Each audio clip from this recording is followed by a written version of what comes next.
Good evening, I'm Katerina Georgieva. This is CBC Windsor News. Thanks for joining us.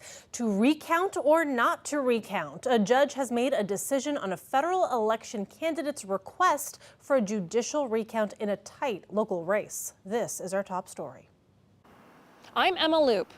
On Friday afternoon, a judge told Ontario's Superior Court of Justice here in Windsor that he was approving a recount in the federal riding of Windsor-Tecumseh Lakeshore. Justice Ross McFarlane told the court that he had heard enough evidence from lawyers for Liberal candidate Eric Kuzmierczyk to justify the recount. We feel confident that we're going to find those votes, but all we asked for is a shot and a second look, and that's what we were granted. Now it's like the playoffs, you know. You fought to get into this opportunity, to have this chance, and now it's up to our volunteers again, our recount teams and our council to clinch it. Kuzmierczyk lost by only 77 votes to Conservative candidate Cathy Borelli in the April 28th federal election. That's just 7 votes shy of an automatic judicial recount. Kuzmierczyk's team presented more than a dozen affidavits from campaign scrutineers. They say they saw wrongly rejected ballots or counting errors. Borelli said in a statement that she respected the judge's decision and would fully cooperate with the process. Lawyers for Borelli, Kuzmierczyk, and Elections Canada will next meet on Monday to finalize the details of the process. They're discussing starting the recount after the Victoria Day long weekend. In the meantime, key staff are working on recounts in other ridings. The recount here is expected to wrap up before Parliament returns on May 26th. Emma Loop, CBC News, Windsor. A big announcement solidifies the future of the Windsor Casino for many years to come. Chris Ensing brings us the details.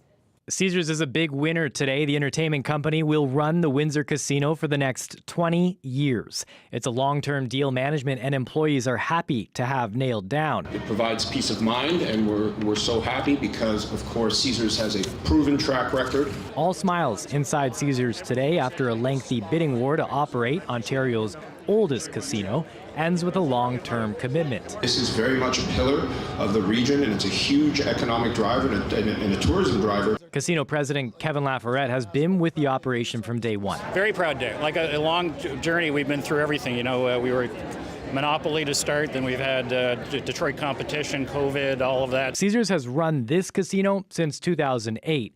The city of Windsor gets a percentage of gaming revenue each year. It equals about $9 million.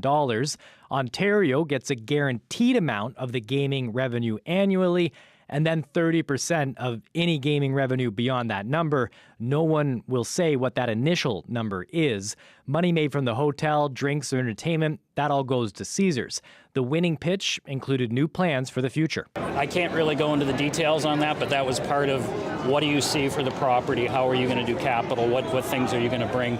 Again, Caesars tremendous in all areas of gaming, entertainment, so I think they could bring a lot to bear there, celebrity chefs, those types of things. The stability is welcome news for employees who signed a new collective agreement this year. The brand of Caesars is hard to compete against, and the fact is, in a city like Windsor where you have all the competition in Detroit, it's important to have a brand that's attractive. You have shows here, we have people that come specifically for the brand, and I think it's important that there's some stability for our employees for the next, and our members for the next 20 years. The deal will start when the current one expires early next year. Chris Ensing, CBC News, Windsor.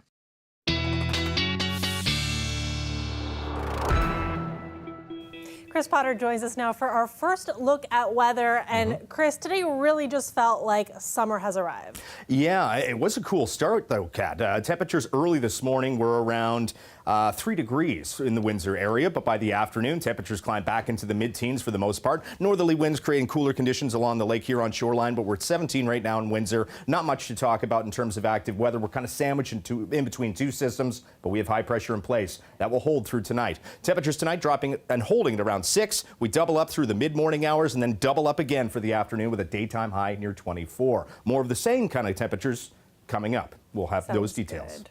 Thanks very much, Chris. You got it. Up next, since we brought you that exclusive story about how the city of Windsor bought American-made furniture after council committed to buying Canadian goods, councillors are responding to public outcry. CBC's Chris Ensing reports.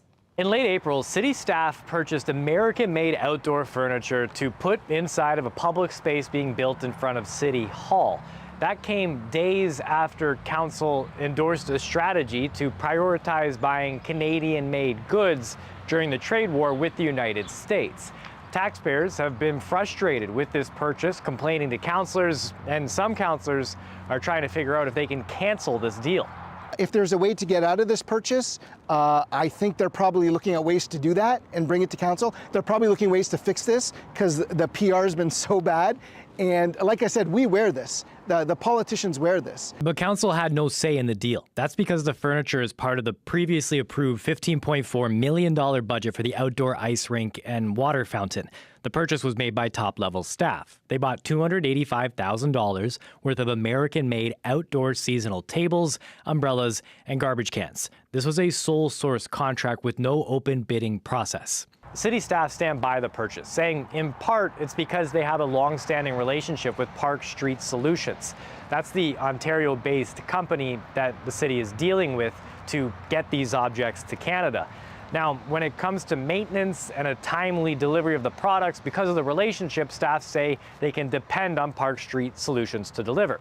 That company is made up of 3 employees. It's based in Waterloo. They don't manufacture anything themselves, but they have exclusive rights to supplying the tables and the garbage receptacles that are being bought for the outdoor ice rink. It's also the same stuff that you can find at the recently opened Legacy Beacon project on the riverfront. In terms of our trade obligations as a municipality in the context of procurement, it's the wild, wild west. Councillor Kieran McKenzie pushed for the Buy Canadian approach after the U.S. sent trade relationships spinning with these tariffs. He says staff did consider Canadian options here and was told the items are so specific that this was the best option to move forward with. To be clear, it's not to say that there aren't Canadian manufacturers that are making outdoor patio equipment or outdoor furniture.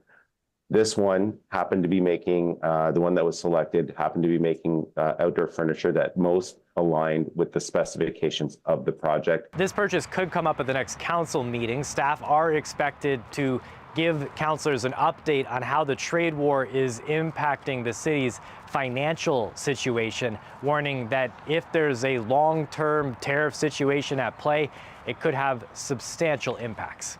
Chris Hensing, CBC News, Windsor. Cross-examination resumed Friday at the trial of 5 former World Junior Hockey team members charged with sexual assault. Michael McLeod, Carter Hart, Alex Formenton, Dylan Dubé, and Cal Foote have all pleaded not guilty in connection with the alleged incident in 2018. Today, the complainant, known only as EM due to a publication ban, faced more questions on the stand. Ali Chiasson has the latest. The accused hockey players and their lawyers walked past a group of about 40 EM supporters. It's the largest group we've seen here all week. And today, one of them called over Alex Formenton's defense attorney, Daniel Brown, who earlier this week asked EM on the stand if she had a, quote, alter ego when she drinks. And the supporter seemingly took issue with that line of questioning. Brown. Sorry, is it you today or is it your alter ego? Sorry? Well, I guess we'll find out, eh? Up to us inside. All right.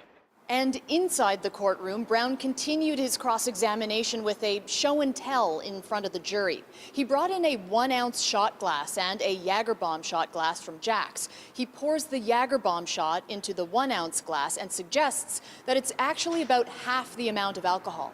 Quote, you had 8 Jagerbomb shots, but that was the equivalent of 4 shots of alcohol. You hadn't drunk as much as you thought, Brown said to EM. So far, Brown's cross-examination has mostly focused on what took place at Jack's before the alleged assault. His client, Alex Formenton, wasn't at the bar. He wasn't 19 yet. EM has faced a marathon of cross-examination this week, and it's not over yet. Defense counsel for Cal Foote and Dylan Dubé will begin their cross next week. Ali Chiasson, CBC News, London, Ontario.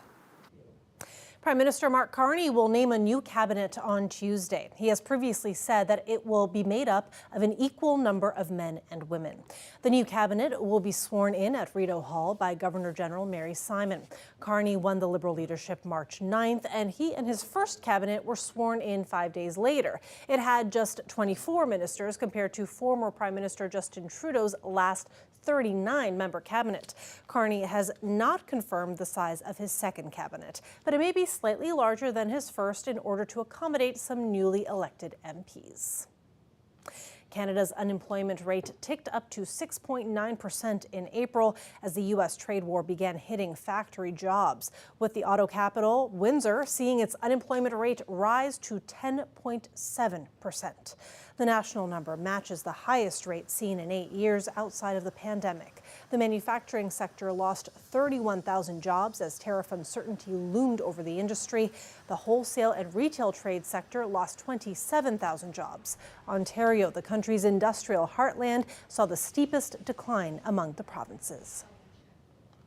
The trade war and President Donald Trump's 51st state threats have had a chilling effect on Canadians traveling to the U.S. But what does the cross-border tension mean for musicians on the road? As Magda Gabrisalesa explains, some are now putting off their touring plans south of the border. Canadian musicians shine brightly at the Departure Festival, a reimagined Canadian Music Week. But there's also talk of cross-border tension. This as some musicians across the country are canceling their U.S. tours. I just felt like for my own safety, crossing the border right now is not a good idea. I found it easy. With the current U.S. political climate, Leslie Hudson worries being non-binary, queer, and Canadian could make them a target. Hudson canceled their U.S. appearances after hearing about this BC woman who spent days in an ICE detention center and this Halifax folk duo stopped by police in Ohio. I could have probably kept the tour, but I would just have been stressed the entire time that I was going to be pulled over by someone for nothing, except the fact that I had Ontario on my license plate. It's a cocktail of fear, concern, and confusion. You know, I think there are... The president of the Canadian Independent Music Association says they're hearing from many concerned artists. While some trans and Indigenous musicians are canceling U.S. shows, he says most artists are continuing to tour in the U.S. For many Canadian-owned music companies, Canadian artists, the U.S. market is essential. It's their biggest one. There's some Canadian artists that have massive fan bases in the States, and they're paying their bills from revenue from that.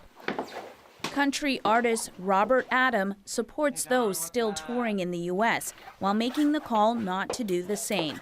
Adam says it's because of previous negative experiences in the country, the current political climate, and concern from others. There are straight Canadian musicians that are afraid to go over the border because they're scared that their visas are going to be taken away. Ready to go. For now, Adam is focused on rocking stages here in Canada, the UK, and Japan. Magda Gabrisalesa, CBC News, Toronto. Windsor Family Homes and the Kids First Food Bank celebrated a major milestone birthday this week. 50 years of service in the Windsor community. The agency provides affordable housing with support to those in need while also addressing food insecurity in the community. CBC stopped by their offices today and spoke to staff as well as a longtime volunteer. When the organization started 50 years ago, the goal was for single women and their children. Now we house pretty much everybody. Over the years, we've added the Kids First Food Bank. We have a children's summer camp, the ICANN Summer Camp. We have a program called Kids First Grow. Anything we can possibly do to support people in need in the community. Food bank usage in our food bank alone has increased 107% since last year at this time. The need keeps growing, and we're trying to keep up. Seeing people come full circle and giving back because they received our services years ago is probably the best part of my job. I've been involved with Coalition probably about 40 years. I originally came as a tenant in dire need of a home. I lived here for 20 years, then I left. Then I came back again to volunteer to pay back what they gave to me. There were many times I cried because I had kids and couldn't feed them. And when I came here, they took care of me. They would bring me like Christmas presents for the kids and stuff like that. Like, it was awesome. It was a big family. Yeah, we kind of knew everybody. They helped me out quite a bit. quite a bit. It meant more than I can even imagine to tell you what it meant.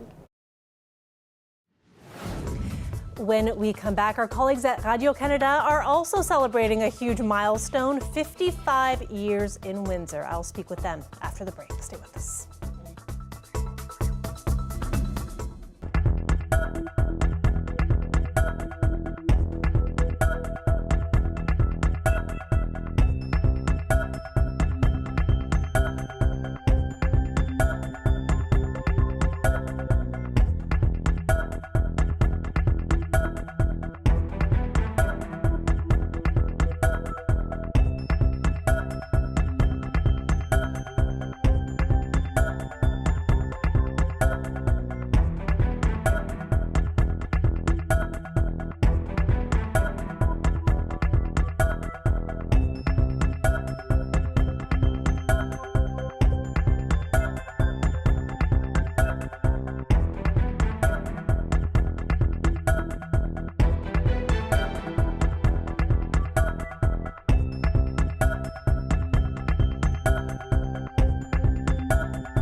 I am here with Charles Lévesque and Lisette Leboeuf of Matin Sans Frontières, our Windsor French radio station. And I have to begin with félicitations, because you are celebrating 55 years of Radio Canada here in Windsor. How do you feel? Merci, Kat. Merci. We feel great. Yeah.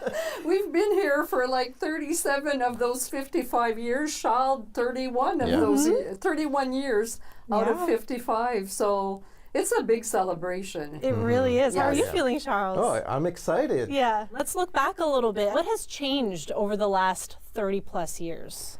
Oh my God. Technology brought in a lot of changes.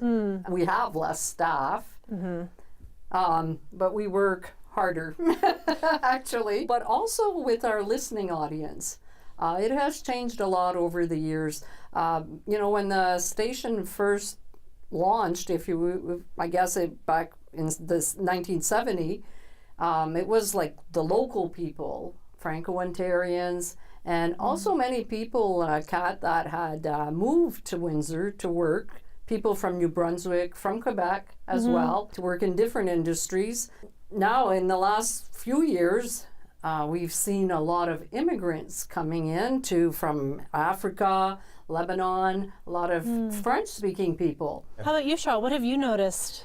Well, Lisette was talking about staff. I remember in 1994, when I moved in, we were about 30 people working for the French radio. We had morning, mid-morning, afternoon, weekend show, even one network show. And now we are 7. So big cuts during those 55 years, you know. 6h10, c'est le vendredi 9 mai. Bonjour, ici Charles Lévesque. Bienvenue à votre émission matinale. The people who you serve here, how important is it to have a French station serving this community? Well, let me tell you, in 2009, we were practically shut down, the radio station, CBF, Radio-Canada in Windsor, and the French community fight back, and they got back a French morning show, 15 hours. Of local programming. Yeah. That was a big event. Now, I would say the future of our station is good because it expanded since November 2024, last year. We are now, our French program is broadcast in London because for years they got Toronto, but for years the listeners, the French community from London asked to have our program here in Windsor. Tomorrow on Saturday, you're going to be meeting a lot of people or being reunited with a lot of people. How will you be celebrating this important anniversary over the weekend? So between 9 and 11, we're going to, it's only 2 hours show, so we're going to go back into some archives and speak to some people who have been here and listeners since 50 years, 55 years, you know, which is a long time. And these people really, they hold this station close to their hearts. It means everything to them. I mean, we have to say that we are the only French station locally that they can listen to. It'll be a big celebration. Yeah. Yes. Charles, I'll give you the final word. What are you looking forward to the most over the weekend? Well, yeah, to meet our listeners. And to meet Guy Bertrand, who's coming from Montreal, and he was for years very appreciated by our listeners. And I know there's a lot of people who wants to meet him tomorrow. Well, thank you so much, and félicitations again. Merci. Congratulations. Thank you for the invite. Oh, for sure. Yes. And what an amazing service that you've provided to the French community for many, many years. So thank you. Thank you. Merci. And after that interview, we also caught up with one longtime listener who spoke about the importance of French programming here in our region. I think it's wonderful. We almost lost it a number of years ago when they didn't think there was enough interest, and we had a big movement called SOS CBF and managed to save the radio station. It's really the pulse of our community, the Francophone community. We hear what's going on in the community. We speak to people who are involved in the Francophone community in southwestern Ontario. And feel free to come by the station tomorrow morning for the celebrations. We'll be right back with Chris Potter with more weather.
We welcome back Chris Potter for another look at weather. And Chris, it is really shaping up like a few really nice days ahead. So I'll get you to lead us through all that. Yeah, and then some good news for anyone with outside plans for this weekend. Mother's Day, of course, on Sunday. Don't forget your mom. Easiest thing to do is call her. That's what she wants you to do. Just give her a call. Let her hear your voice. But on to the weather. 16.7 is the temperature we peaked at today. Overnight and early this morning, dropping into the low single digits in a lot of areas. Very similar setup for tonight. Current temperatures are 17 in Toronto, 10 through Ottawa, 8 in Brockville, 16 currently in Windsor. And Sarnia is at 13, 9 in Goderich. Once again, northerly wind coming in off of Lake Huron, keeping the lakeshore a little bit cooler. Very similar setup as we get into the day tomorrow. There's a frost advisory stretching from London, Kitchener-Waterloo. Ground temperatures will be approaching that 0-degree mark. We have clear skies for tonight, light winds, and that's a recipe for the potential of frost. But after that, after tonight and early tomorrow morning, temperatures begin to climb, and it's going to feel very much like summer. Those overnight lows are going to start to climb into the teens as well. In terms of what we have going on, wet weather maker, if you will, moving through the American Northeast, high pressure in place. We do have a cold front advancing in, and although there is some active weather associated with it, as it drops into southern Ontario, it runs into that dome of high pressure, so it will kind of fizzle out. It looks like maybe a couple of drops of rain towards Goderich, maybe Grand Bend through the overnight, but other than that, it's just a story about passing cloud. And that cloud moves through very quickly through tonight. Once we get into the morning hours, the cloud will clear out nicely. Lots of sunshine for tomorrow afternoon. Winds will be coming in from the west as we get into the afternoon. Evening, it will be clear. It will be quiet. It's going to be dry. Temperatures Saturday night into Sunday morning will still be dropping down into the mid, maybe the upper single digits. But after that, into next week, that's when the temperatures start to climb. And if you don't get a chance to get out and enjoy Saturday or Sunday, well, Monday, very similar. There will be some advancing cloud cover that moves in late in the afternoon, mostly mid to high level clouds, so no rainfall is expected on Monday. It's into Tuesday that we get a chance of at least a few showers. So through the overnight, that passing cloud moves through, temperatures stuck in the mid single digits. Through the afternoon, with lots of sunshine, temperatures will be climbing towards 24 in Windsor. Sarnia is at 18, 21 through London. And as we get into the day on your Sunday, yes, it does cool off a little bit, but still modest at 20 degrees. Still a great looking weekend. 25 though for Monday, 24 for Tuesday. Not a heavy rainfall event. At this point, it doesn't look like thunderstorms are on the menu, but scattered showers are currently in the forecast. And then I should point out, Kat, that should be 24. So I'll just go like this. Oh, good. 24. Okay. We're not talking about a 10-degree Everybody's drop. Like, whew. 24. Thank I'll go over here. Nothing to see here. Thank you so much, Chris. That is awesome. Always a pleasure. Thanks, everybody, for watching, and wishing everybody a fabulous Mother's Day to all the mamas and maternal figures out there. Have a great weekend.